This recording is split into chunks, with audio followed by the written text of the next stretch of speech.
Good afternoon, Dr. Manisha Ghosh. Welcome to Power of People. Let us first introduce ourselves. We are Power of People, an organization who believe in uh, being inspired by people who have achieved and are motivating to all society. And it is wonderful to have you with us today. So let me say a bit about you. Dr. Manisha Ghosh is an accomplished professional. She is a very well-known doctor.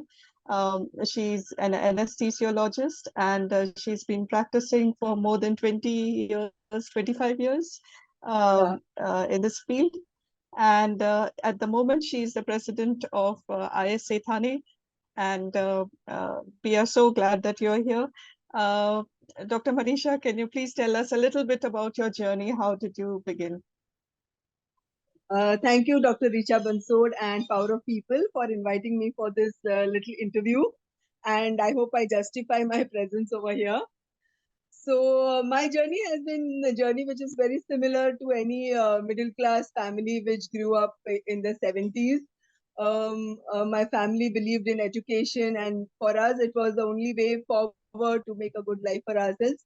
So, being a relatively better student in school, and during those time, medicine and engineering were the only things for children coming from our backgrounds. So I took up medicine because I thought, I would save not the world, but be of help to people and do something good for the society. And fortunately, the journey was pretty simple. It was not so difficult that time. So on the basis of our 12th standard marks, I got into a good medical college. That was BJ Medical College, Pune, where I finished my undergraduation and then my post graduation in anesthesiology. And then I moved back to Thane where my family lived and joined Sion Hospital, that is Lokmanya Tilak Medical College, as a lecturer, where I worked for about 6 years. And then I started my own freelance consultation practice in Thane, and I've been there for almost like 22 years doing freelance practice, and it's been a great journey. Yeah, so far it has been good. Yeah. That's so wonderful to know. Tell us, medicine is something that, it's not an easy field. And where were the points where you felt so glad that you were part of medicine as such? Where you felt that it's a blessing that you could study medicine and become a doctor. Yeah. So, right from the childhood, it had been in my mind that I want to do medicine only. And I was encouraged also by my family and my father and mother in this. And when I joined medical college, it was in the hostel.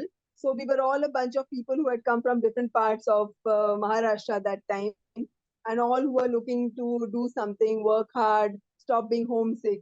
So the journey was very present because I found a lot of like minded friends, and we supported and helped each other in everything. So every little thing was a stepping stone for further progress. For example, as you are aware, we have the part exam in anatomy. So many people actually, think it's very cool to bunk exam that time when you are young. And a lot of my crowd actually bunked the exam, and so did I. And there were some very sincere ones who attended the exam. And then when the results came, they all had a result, while we had nothing to see or to show. And that time we realized, oh, what a goof up we had done. That these exams are important because you're working for a result eventually. So that was the time when it came to our mind, no, no, we have to do work for everything. And then when the clinical practice started and we started meeting patients, got to know their problems, and then we saw the cure that was happening because we had postings for 1 month. So one day one patient would come, at the end of 8 days he would recover and go back, and he would be so happy. So at that point I realized that yes, we are definitely doing something great. And when I joined anesthesia, during this part, I realized one thing, that the wards were not my cup of tea. It was too chaotic. So were the OPDs, which were too full of people. Of course, this is because it was in a municipal and government setup. But the OT was a place I really enjoyed. So whatever happened in the OT started on the table, ended on this table. And then it was a nice AC setting. And the anesthetists were like the coolest people. They did their work and they went and had chai. So that sort of put that attraction into my thing. And seeing the happiness on the patients' faces when they were getting cured of surgical causes and all, so that made me decide to choose that career, and I You think it's you been a good choice. You make it sound so pleasant, and but I know firsthand how difficult the job is, and how much pressure at the moment when the patient is wheeled into the operation theater, the anesthesiologist has. So Yeah, for you to say that it was so fun, it's such a pleasure to hear that. Uh, yeah. what were the tough things in this part? What was difficult? Um, as an anesthesiologist, once I finished my graduation, post graduation, I immediately joined as a lecturer, which was not bad at all. But I was in Pune, and from Pune, I had come to Mumbai. And let me be very honest, the atmosphere in Pune and in the Department of Anesthesia were very different. And because everybody who is not a Mumbaiite is looked with suspicion by the department. So getting to prove myself in the department was a little tough because many people had joined before me and they had left. But somehow we managed to gel not only with the seniors but also the juniors, and we became sort of like a bridge between these two. Like me as a lecturer and my co-lecturers were very good. So that made me feel yes, this is a good point. And then I learned so much more coming from Pune, which was only anesthesia related to general topics. But here we had super specialties. We had the pediatrics, we had cardiac, we had neuro, and then we had plastic. So I got to learn a lot in that. And then one thing we realized was that you have to be very sincere in what you do. You have to be passionate about your work.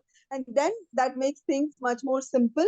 And most importantly, you have to keep on updating and upgrading yourself, because if you don't update, you will soon be outdated. That is one thing that I learned, and I still maintain it. I try to upgrade myself, update myself by reading, attending webinars and workshops and the likes. Yeah.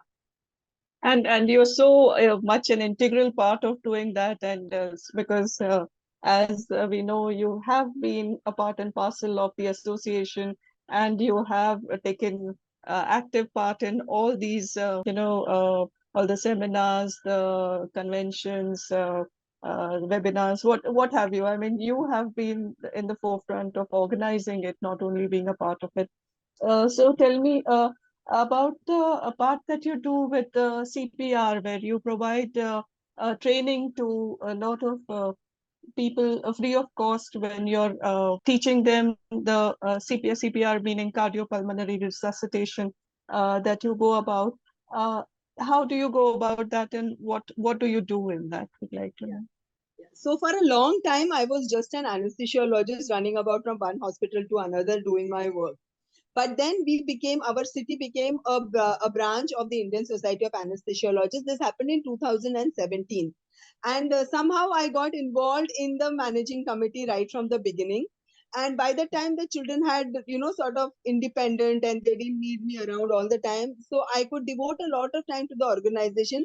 And I realized that I had something in me to contribute, like my organization skills or getting work done or doing it myself were pretty high. So that's how I got involved.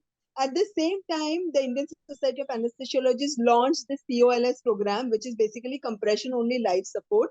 And the aim of this program was to make every citizen a lifesaver.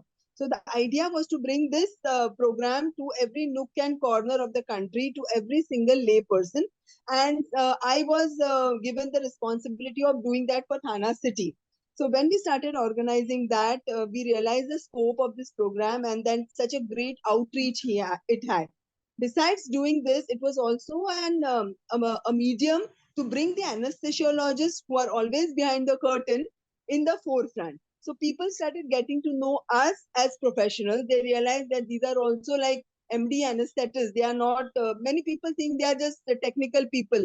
They don't even realize that the anesthetist is in the OT right from the start to the finish. And we have also been responsible for that in a big way, like not coming out, not talking much with patients. So this brought us in front of the patients, in front of the lay person, and gave us a sort of recognition in the society. And that I really enjoyed, connecting with people, talking to non-medicos, talking to lay people. And the response and the interactive sessions that we had were really, really gratifying, and it gave a lot of satisfaction actually. So that's how I kept getting involved in this program.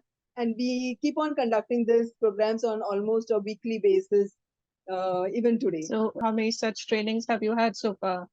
just on a roundabout, I mean, Yeah, so approximate figure. we started in around 2017 end, and I think now in the last 5 or 6 years we must have had at least 300 such programs.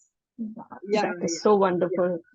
So Can they you are there like imagine the small. number of lives you've saved in that process? Yeah, That's so yeah, phenomenal. life, yes, definitely. But we have made many people aware that such a thing can be done, that you can give CPR even if you are alone, even if you are on the road, even if you are in your house or any place. There is no limitation to where you can do it. But if you have the willpower and the wish to save someone, you can do it. You may or you may not save that life, but at least the satisfaction is there that you have tried to do something. So that It's is so very. wonderful. It is so gratifying that that effort that you have done will benefit for now and for the future, for the generations to come. Because yeah, how many families, how many lives are affected with an individual getting saved? That is so wonderful. Dr. Manisha, what about family? In the sense, how have you found support from family? So my family has been very, very supportive in everything, because they were used to me being an anesthetist. They were sort of getting used to the idea that my hours are not predictable. I can go anytime in the night. Sometimes there have been schedules which we had planned with family, and some emergency comes up, and we have to like sort of choose family or work. And during my younger days, it was many times the work that was chosen over the family. So I remember my daughter, when she was in school, she would tell me, Mama, I want your appointment for this day because I have got something in school and you have to attend. So, yeah, but they were very supportive, and my husband was very supportive. Like he has, I think he has attended more parents teachers meetings than I do, but that was nice. And then when I came into ISA and started doing this work, being a little bit of a not so technical savvy person, they were the ones who helped me and still do in preparing the PPTs and working on the computers. So they were always there in the background.